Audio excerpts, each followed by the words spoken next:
पर पुनः स्वागत है आप सभी का।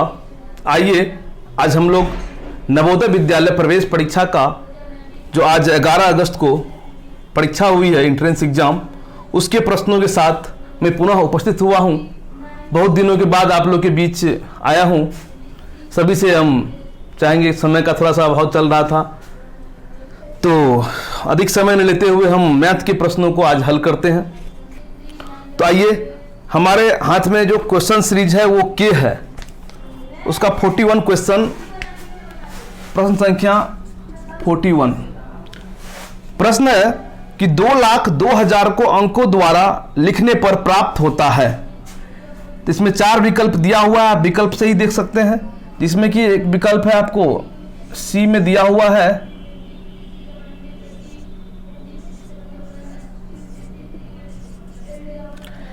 इकाई, दहाई, सैकड़ा, हजार, 10,000, लाख, 2,02,000, ये विकल्प सी में इसका आंसर है। अगला क्वेश्चन है 42 नंबर। 6 अंकों की छोटी से छोटी संख्या तथा 4 अंकों की बड़ी से बड़ी संख्या में अंतर है। तो देखिएगा, 6 अंकों की छोटी से छोटी संख्या, 6 अंकों की छोटी संख्या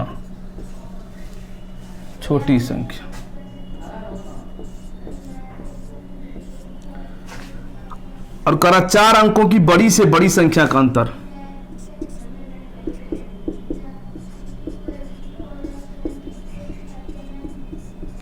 तो 4 अंकों की बड़ी संख्या,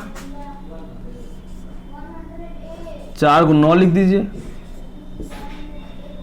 देखिएगा, इन दोनों का अंतर 10 में से 9 गया 1, 9 में से 9 गया 0, 9 में से 9 गया 0, 9 में से 9 गया 0, यहाँ पे आ गया 9, फिर यहाँ पे।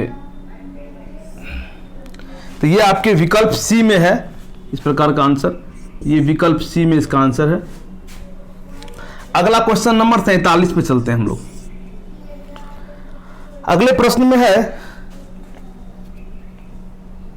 सरल करने को कहा गया है।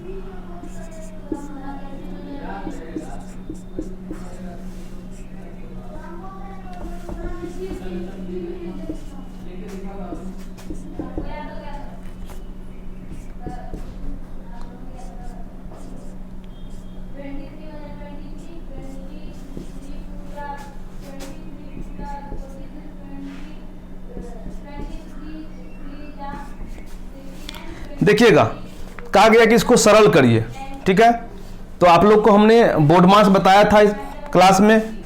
तो बोर्ड मास का रूल कहता है कि पहले हम ब्रैकेट का क्रिया करेंगे, फिर हम ऑफ का क्रिया करेंगे, फिर डिवीजन का करेंगे, फिर मल्टीप्लिकेशन का करेंगे, एडिशन, सब्सट्रैक्शन, इस प्रकार से।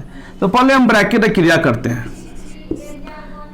ब्रैकेट नहीं, पहले गुना का, थोड़ा सा 42, 42, 13, 42, 13 हो गया 55, भागा 11 तिया 33, माइनस 4 दूना 8, माइनस 8 और प्लस 12, तो हो गया 4, और 4 है माइनस से गुना, तो -4, ठीक है।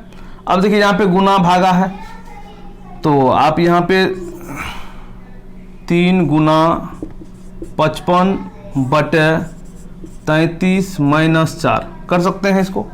11 तिया 33, 11 पचे 55, ये 3 3 कैंसिल। अब देखिए, 5 में से 4 गया, यहाँ 5 बचा, 4 गया, एक आंसर, जो कि आपके विकल्प बी में है आंसर। अगले प्रश्न की ओर हम चलते हैं। चलिए, तो जो अगला प्रश्न है 44 नंबर, प्रथम 4 अभाज्य संख्याओं का योग, प्रथम 4 अभाज्य संख्या का योग पूछ रहा है। तो प्रथम अभाज्य संख्या हो गया आपका 2, अगला 3, फिर 5 और 7, इन सभी को जोड़िएगा तो 7 5 12 3 15 2 17 आंसर, जो कि आपके विकल्प डी में दिया हुआ है। अगला क्वेश्चन 45 नंबर कह रहा है कि 12.1/16, 12.1/16 का दशमलव समतुल्य है। तो आप क्या करेंगे, इसको पूर्णांक नहीं, यानी कि 16 गुना 12 करके फिर 1 जोड़ के तब इसको हल करेंगे, ऐसा नहीं करेंगे। सीधा सीधा है, ये 12 है पूर्णांक में, इसके बाद दशमलव होगा। आप क्या करिएगा, 1 में 16 से भाग लगा दीजिएगा, इस 1 में 16 से भाग लगाइएगा तो लगेगा नहीं, दशमलव डालिएगा तो एक 0 आएगा, फिर एक 0 डालिएगा, फिर इसमें एक 0 आएगा। चल देखिए, तो 16 को कितना बार पढ़ेंगे, 16 छक 96, यहाँ पे 4 आ गया, इसमें एक 0 डालिए, 16 दूना 32, यहाँ पे 8 आ गया, एक 0, 16 पंचा 80, यानी दशमलव के बाद 0625 आया, तो 12.0625 इसका आंसर होगा, जो कि इस प्रश्न पत्र के विकल्प सी में है। अगला क्वेश्चन 46 में है कि वह कौन सी संख्या है जो 4, 8 और 6 तीनों संख्या का गुणज है। देखिएगा, जब भी इस प्रकार का प्रश्न आए कि वह 4, 8, 6 तीनों संख्या का गुणज हो, तो आप क्या कीजिएगा, सबसे पहले इसका हम एलसीएम निकाल लेंगे। 4, 8 और 6 इसका जब आप एलसीएम निकालिएगा तो एलसीएम आपको हमने बताया था, साधारण तरीका भी जानते हैं आप लोग।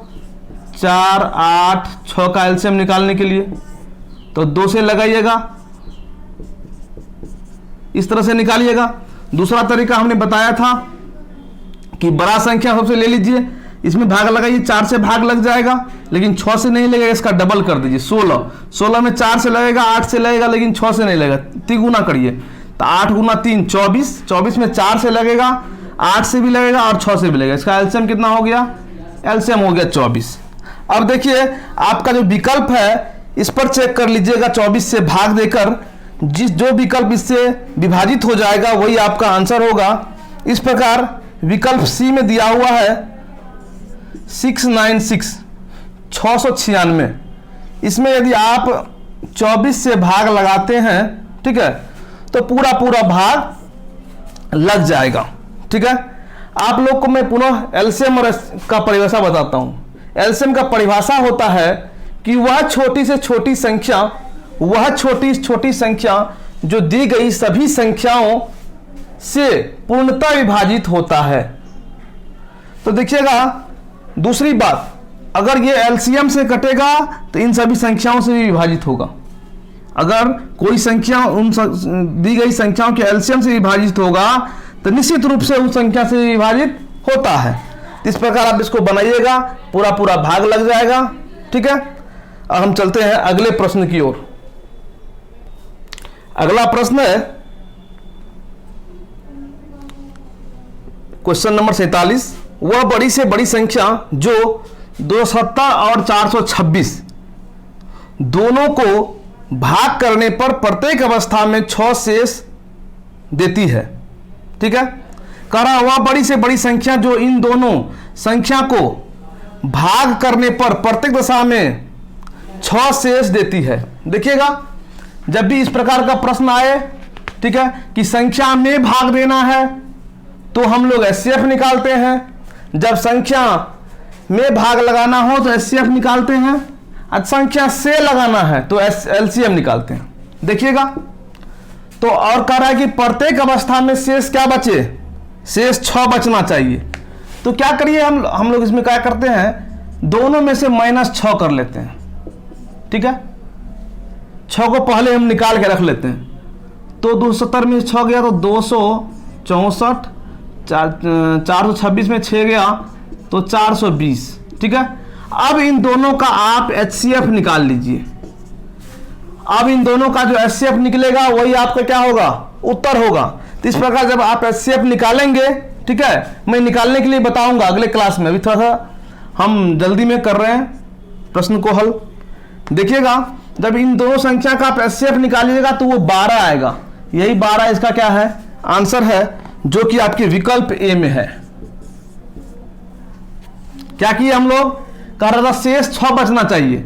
270 और 426 में किस संख्या से भाग देंगे कि शेष 6 बचे, तो हम लोग क्या किए, शेष 6 बचने का बात किया, तो हम लोग 6 निकाल दिए, इसमें से भी 6 निकाल दिए, तो 264 आ गया और 420 आ गया। इन दोनों का एचसीएफ निकाल दिए और वही एचसीएफ हम लोग का क्या हो गया, उत्तर हो गया। ठीक है, एचसीएफ निकालने का अगर नहीं आता है तो आप हमारे पिछले वीडियो में जाइए, वहां एचसीएफ बनाने के लिए हमने बताया है। चलिए अगला क्वेश्चन है 48 नंबर। 48 में कह रहा है जोड़ने के लिए कहा गया है, ये दशमलव का जोड़ है 7.7 7.07 7.007 7.77.0077। देखिए जब जोड़ या घटा हो ना तो दशमलव के सामने दशमलव होना चाहिए। इसका बस एक ही सिस्टम है कि दशमलव के सामने आप एक दशमलव रखेंगे तो गलती नहीं होगी। 7 7 7 14 7 1 8 7, दशमलव के सामने दशमलव दे दीजिए। 7 चौक 28, 7 2 9, 98.7847 जो कि आपके विकल्प बी में दिया हुआ है, विकल्प बी में। चलिए अगले प्रश्न की ओर हम लोग चलते हैं। चलिए तो ये करा, इसको हल करिए और इसका लगभग में मान बताइए। तो जब आपको इसको हल करेंगे पहले यहाँ पे गुना कर लीजिएगा और फिर सबको जोड़ लीजिएगा, ठीक है।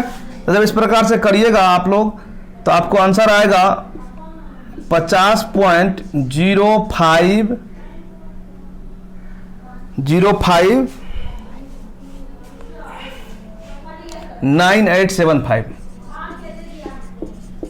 इस प्रकार से आएगा। तो देखिए इसका मतलब 50 रुपया 5 पैसा से कुछ ज्यादा आ गया नहीं, तो इसका लगभग मान क्या आ गया 50, जो कि आपके विकल्प सी में है। अगला 50 नंबर क्वेश्चन कह रहा है एक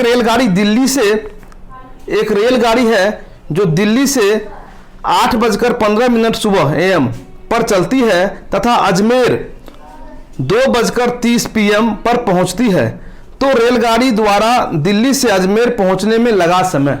देखिए एक रेलगाड़ी है जो दिल्ली से अजमेर के लिए प्रस्थान करती है और जो सुबह के 8:15 पे चलती है और दोपहर के 2:30 पर पहुंचती है। तो हमने कई बार क्लास में इस चीज़ का जिक्र किया है कि जो रेलवे में समय होता है वो तो कुछ अलग होता है। हम लोग जैसे हम लोग यहाँ 12 दोपहर बजता है, फिर उसके बाद 1 बजता है, तो वहाँ पे 13 बजता है, 2 बजे 14 बजता है नहीं। तो हम इसको यहाँ से देखिए 8:15 AM में चला और 2:30 PM में पहुंचा नहीं। तो देखते हैं हम लोग 2:30 को हम लोग क्या बोलते हैं रेलवे के समय के अनुसार 14, 2 को बोलते हैं 14, 12 2 14, 14:30 बजे पहुंचा और खुला था कितने बजे 8:15। सो घटा लीजिए तो यहाँ पे आ गया 15 और 14 में से 8 गया तो हो गया 6, यानी 6 घंटा 15 मिनट, 6 घंटा 15 मिनट, 6 आवर 15 मिनट, जो कि आपके विकल्प बी में है, विकल्प बी में ये है। अगले प्रश्न की ओर हम चलते हैं। चलिए एक मैच का कुल आधा घंटा चलता है, एक मैच कुल आधा घंटा चलता है, मैच के समय का 1/10 भाग टाइम आउट के लिए लिया जाता है, तो यह टाइम आउट कितने मिनट का होता है। देखिए एक मैच का समय दिया गया है आधा घंटा यानी 30 मिनट और मैच के समय का 1/10 भाग टाइम आउट के लिए लिया जाता है, तो कह रहा कि टाइम आउट कितने मिनट का होता है। तो देखिएगा 30 मिनट का मैच है और उसका 1/10 भाग टाइम आउट है, तो हम 1/10 इसका निकाल देंगे, ये 0 यानी 3 मिनट। इसका आंसर हो गया 3 मिनट, जो कि आपके विकल्प बी में है। चलिए अगला क्वेश्चन है 52 नंबर। कोई दिक्कत, 30 मिनट का मैच है और 1/10 भाग क्या कर रहा है इसका टाइम आउट, ठीक है। तो इसका कितना हो गया 3 मिनट हो गया टाइम आउट। अगला क्वेश्चन 52 नंबर। 52 नंबर क्वेश्चन है कि x/25 बराबर 196/x, तो x का मान निकालिए। तो आप इसको ऐसे ऐसे गुना कर दीजिए, तो x गुना x² बराबर 196 गुना 25, x बराबर हो गया √2 196 गुना 25। अब देखिए तो x बराबर 196 का वर्गमूल कितना हो जाएगा 14, 25 का वर्गमूल कितना हो जाएगा 5, तो x बराबर हो गया 14 गुना 5 यानी 70 आंसर। देखिए इस बार का प्रश्न पत्र बहुत इजी लगा है, बच्चों को भी लगा है और मैं भी देख पाया हूं। एक क्वेश्चन थोड़ा सा लगता है, वो भी कुछ नहीं है, एक पाइथागोरस प्रमेय वाला क्वेश्चन है जो त्रिभुज का है, समकोण त्रिभुज पे पूछा गया है, परिमाप पूछा है। ठीक है, क्वेश्चन बड़ी इजी है, जो बच्चा थोड़ा सा ही मेहनत करके बढ़िया से पढ़ा होगा अच्छे जगह पे, ठीक है, तो उनका प्रश्न बिल्कुल सही होगा। ठीक है, तो देखिए प्रश्न बहुत इजी था इस बार का।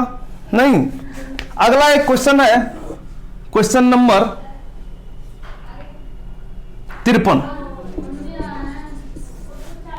एक वस्तु 7500 रुपया में खरीदी गई। देखिए सीपी है इसका 7500 रुपया सीपी है। नहीं, अब देखिए फिर कह रहा है कि 8400 रुपया में बेचा गया, तो एसपी हो गया इसका 8400। 7500 में खरीदा, 8400 रुपया में बेच दिया। सीधी सी बात है, जब भी क्रय मूल्य से विक्रय मूल्य अधिक होता है तो लाभ होगा। नहीं, तो कह रहा है लाभ प्रतिशत। देखिए प्रॉफिट कितना हो गया है भाई, 8400 में से 7500 घटाइएगा तो हो जाएगा 900 रुपया का प्रॉफिट हो गया। नहीं, अब देखिएगा तो यही प्रॉफिट प्रतिशत देखिएगा, तो जितना लाभ होता है उसको ऊपर लिखते हैं, जितना पूंजी लगाए थे, जिस पूंजी पर लाभ होता है उसको नीचे लिखते हैं, जितना लाभ होता है उसको ऊपर लिखते हैं, क्रय मूल्य को नीचे लिखते हैं। तो क्रय मूल्य है आपका 7500 रुपया, और आपको बताए थे कि परसेंटेज में बदलने के, किसी भी संख्या को परसेंटेज में बदलने के लिए 100 से गुना करते हैं। इसको बनाइएगा, ये 00 कैंसिल हो गया, 25 तिया 25 चौक, 3 से काटिएगा 3 तिया, 4 गुना 3 हो गया, 12% जो है इसको प्रॉफिट हुआ, लाभ हुआ, जो कि आपके विकल्प सी में दिया हुआ है। चलिए अगले प्रश्न की ओर हम चलते हैं।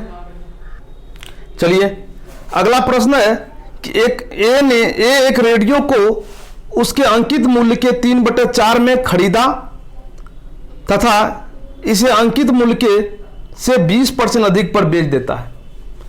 ए ने एक रेडियो उसके अंकित मूल्य के 3/4 में खरीदता है तथा इसे अंकित मूल्य से 20% अधिक पर बेच देता है, तो ए का प्रतिशत लाभ क्या है। देखिए तो हम मान लेते हैं, माना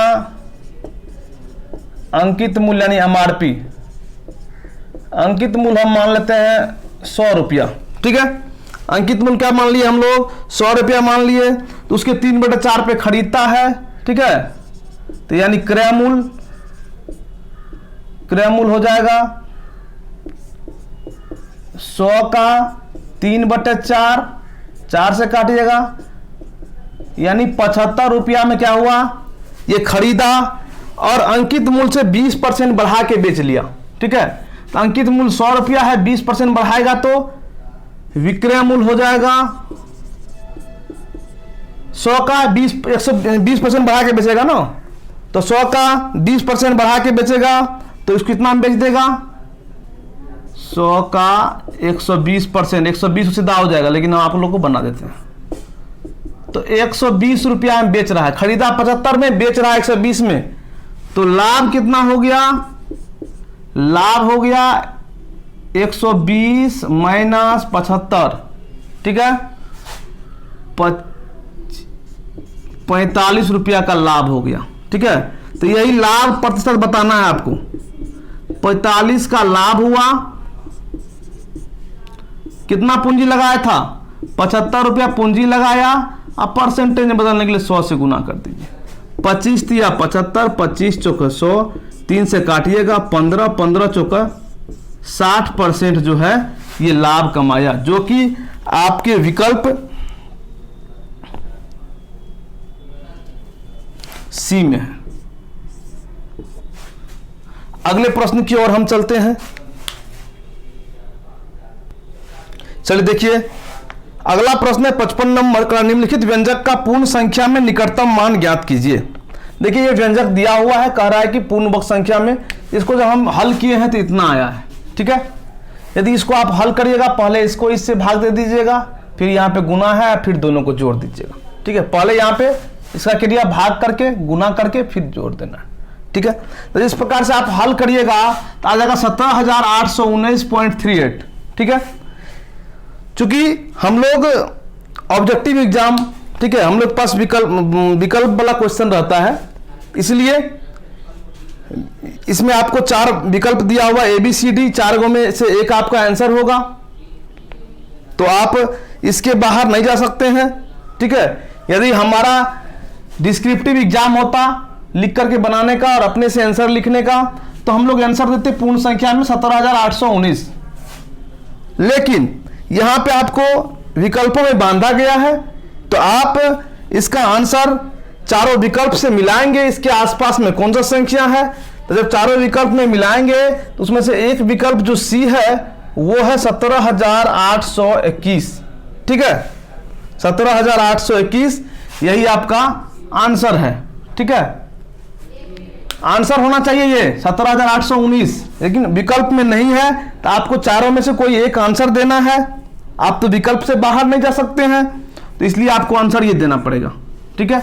17,819 है 0.38, तो यहाँ पे उसके आसपास में यही संख्या है, तो ऑप्शन C आपका आंसर हो जाएगा। 56 नंबर, 56 में कह रहा है यदि एक राशि 16 वर्ष में साधारण ब्याज से दुगुनी हो जाती है तो वार्षिक दर क्या होगी।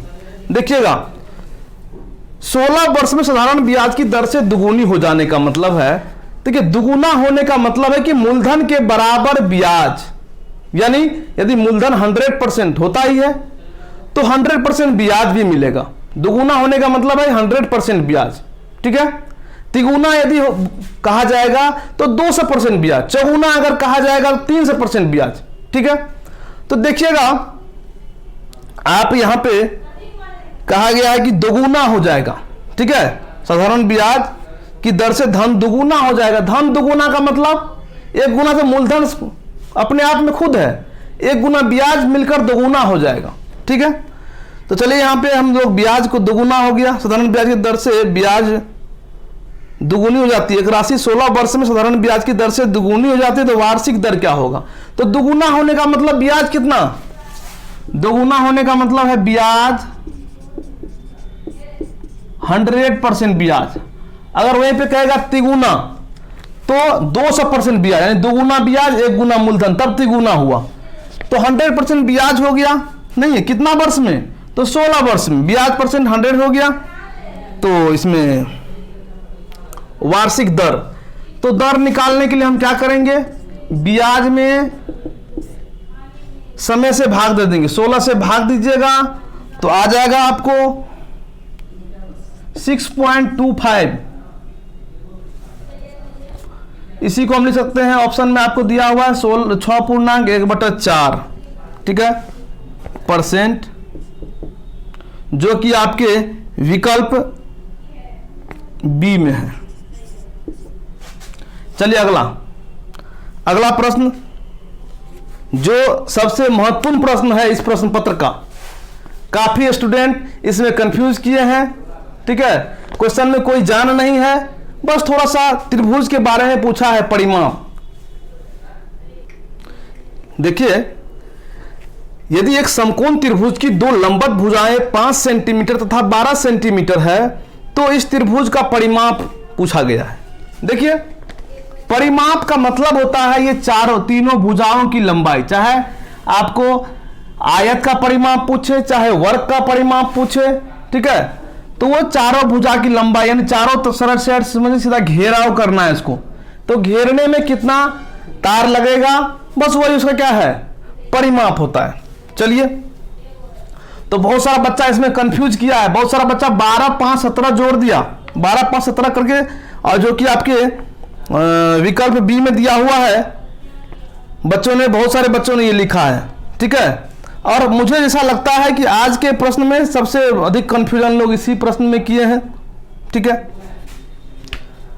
ये बहुत ही दुखद है, देखिए समकोण त्रिभुज है, समकोण त्रिभुज का प्रॉपर्टी होता है पाइथागोरस प्रमेय।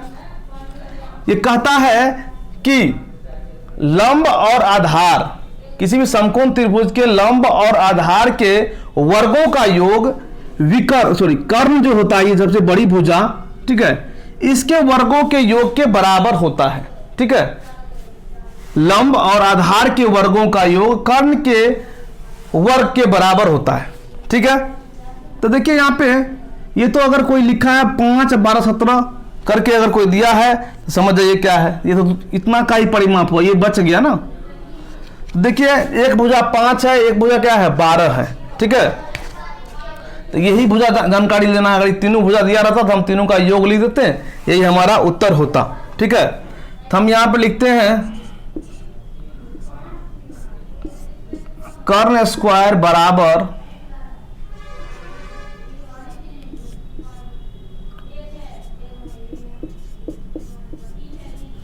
यानी कर्ण के स्क्वायर किसके बराबर होता है, आधार और लंब के स्क्वायर के बराबर होता है। तो कर्ण स्क्वायर बराबर देखिएगा, तो 12 का स्क्वायर 144, 5 का स्क्वायर 25, कर्ण बराबर रूट अंडर 169। देखिएगा कर्ण, इसको हल करिएगा 13, यानी कर्ण कितना आ गया 13 सेंटीमीटर, ये भुजा हो गया 13 सेंटीमीटर। अब परिमाप निकालना है, तीनों भुजा को जोड़ दीजिए, त्रिभुज का परिमाप तीनों भुजा को जोड़िए, तो 5 + 12 + 13, तो 12, 13, 25, 5 30 सेंटीमीटर इसका परिमाप हो गया। ठीक है, जिसने 30 सेंटीमीटर दिया है उसका सही है, जो कि हमारे प्रश्न पत्र के विकल्प डी में दिया हुआ है। चलिए अगले प्रश्न की ओर हम चलते हैं। चलिए, दिया हुआ 154 × 18 बराबर 2772, तो 27.72 भागा 18 बराबर कितना होगा। देखिएगा, देखिए डिजिट सब सेम है, ये डिजिट सेम है, ये और ये सेम है, सिर्फ दशमलव का हेरफेर हो गया है इसके वजह से। देखिएगा यहाँ पे आप इसको लिख सकते हैं 154, इसको इधर कर देते हैं 2772/18। ठीक है, अगर सिर्फ दशमलव नहीं दिया हुआ सिर्फ इसमें, तो आप एकदम निश्चित रूप से अगर इसको इससे भाग दीजिएगा, देखिए यहाँ भाग दिए इतना आ गया, तो ये 154 यहाँ पे हम लिख देते हैं पहले।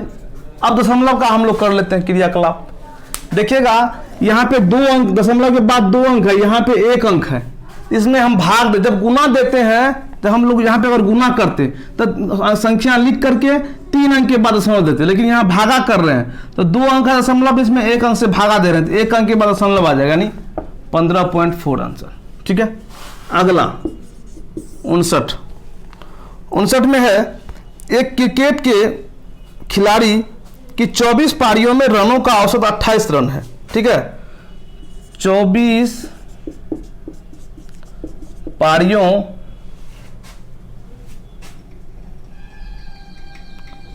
में रनों का औसत, तो रनों का औसत दिया हुआ 28 रन। ठीक है, तो कह रहा है कि वह 25वीं पारी में कितने रन बनाए ताकि उसका औसत 29 हो जाए, यानी 25 पारी खेला है नहीं, तो 24 पारियों में कुल रन कितना हो गया 28 × 24। ठीक है, अब देखिएगा 28 × 24, फिर कह रहा 25वीं पारी में कितना रन बनाए ताकि उसका औसत 29 हो जाए। देखिएगा तब 24 पारी में इतना, तो 25वीं पारी में, तो इसका मतलब 25 पारी हुआ, तो 25 पारियों का कुल रन 29 है ना, तो 25 गुना 29 कर दीजिए। इसका गुणनफल करके फिर इसका गुणनफल करके इसमें से इसको घटाइएगा। जब आप यहाँ पे 24 पारियों का कुल रन निकालिएगा तो 28 गुना 24 672 और 25 पारियों का कुल रन 25 गुना 29 तो इतना आ गया। अब आप इसमें से इसको घटा लीजिए 725 माइनस 672 तो 5 में से 2 गया 3 बचा, यहाँ पे 12 में से 7 गया 5 बचा, यानी 53 का कुल डिफरेंस 53 आया। इसका मतलब है कि जो 25वां पारी है 25वीं पारी है इसमें कितना रन आएगा 53 रन। यही आपका आंसर है जो कि आपके विकल्प डी में है। जो बच्चा डी ऑप्शन दिया है 53 उनका सही है। चलिए अगला क्वेश्चन है और ये अंतिम क्वेश्चन 60 नंबर। चलिए अब ये अंतिम प्रश्न, एक विद्यालय में 3/5 बच्चे लड़के हैं। देखिए लड़का है 3/5, 3/5 लड़का हो गया तो लड़की हो जाएगा 2/5। ठीक है, ये कैसे हम लोग निकालते हैं? तो माना कि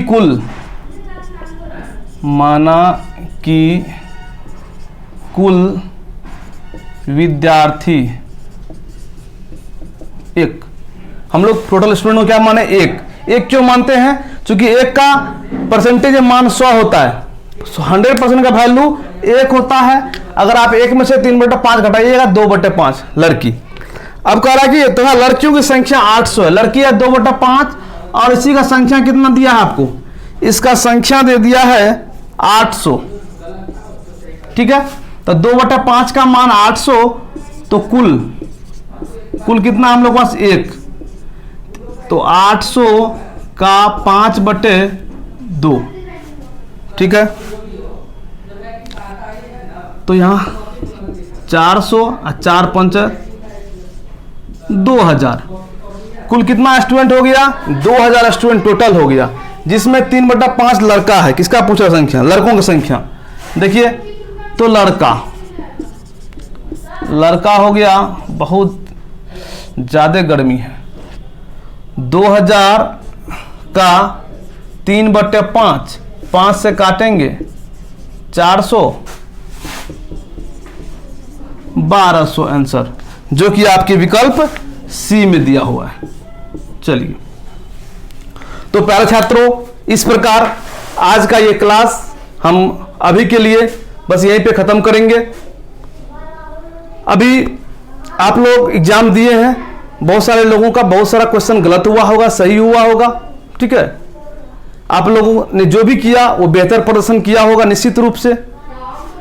और ये आपका आंसर शीट हमने जिसका जारी किया, जो 20 महत्वपूर्ण जो 20 क्वेश्चन था मैथ्स का, उसको हमने हल करने का काम किया। अगले वीडियो में हम लगातार कोशिश करेंगे आने का।